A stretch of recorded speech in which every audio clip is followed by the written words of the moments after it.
Question number 7 हमारा कह रहा है कि एक आयत है ए, ओ, बी और सी, जिसके 3 शीर्ष दिए हैं। ए दिया है 0,3, ओ दिया है 0,0 और बी दिया है 5,0। तो कह रहा है कि इसका विकर्ण ज्ञात करिए। विकर्ण की क्या करिए? लंबाई ज्ञात करिए, माप ज्ञात करिए। तो जैसा कि त्रिभुज में दिया है कि हमारे पास एक आयत है, एक आयत हो गया।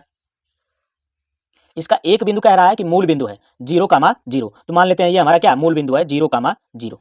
कह रहा है कि ए जो है 0,3 है, 0,3 यानी यहाँ x का मान 0 दिया है और y का मान क्या दिया है? 3 दिया है। तो ये हो जाएगा यहाँ 0,3 y अक्ष पे। और दूसरा दिया है b का मान दिया है 5,0 यानी x का मान 5 और y का मान 0। तो हमारा b कहाँ हो जाएगा? यहाँ हो जाएगा 5,0।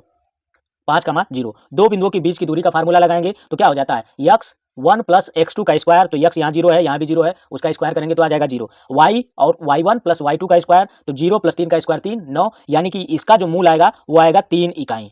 इसकी लंबाई आएगी 3 इकाई। आयत है, चूंकि आयत है तो ये क्या होता है? आमने सामने की भुजा क्या होती है? बराबर होती है। अगर ये 3 इकाई है तो ये भी क्या होगी?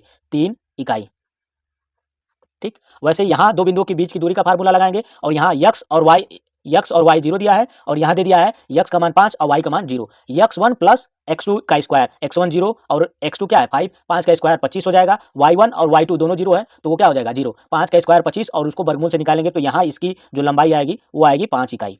5 इकाई लंबाई आएगी। अब हमें इसका विकर्ण निकालना है। ये विकर्ण हो गया इसका, ये क्या हो गया? इसका विकर्ण हो गया। पाइथागोरस प्रमेय का फार्मूला लगाएंगे। पाइथागोरस प्रमेय क्या कहता है कि आधार का स्क्वायर लंब का स्क्वायर का योग करेंगे तो हमें कर्ण का स्क्वायर मिल जाएगा। तो हमें कर्ण बराबर क्या होगा? कर्ण निकालना है। कर्ण बराबर हो जाएगा अंडर रूट में आधार का स्क्वायर 5 का स्क्वायर 25 और लंब का स्क्वायर 3 का स्क्वायर 9। 25 और 9 को जोड़ेंगे तो आएगा कितना? 34। अंडर रूट 34 इकाई हमारा क्या हो जाएगा? इस आयत का क्या हो जाएगा? कर्ण हो जाएगा। ऑप्शन नंबर सी।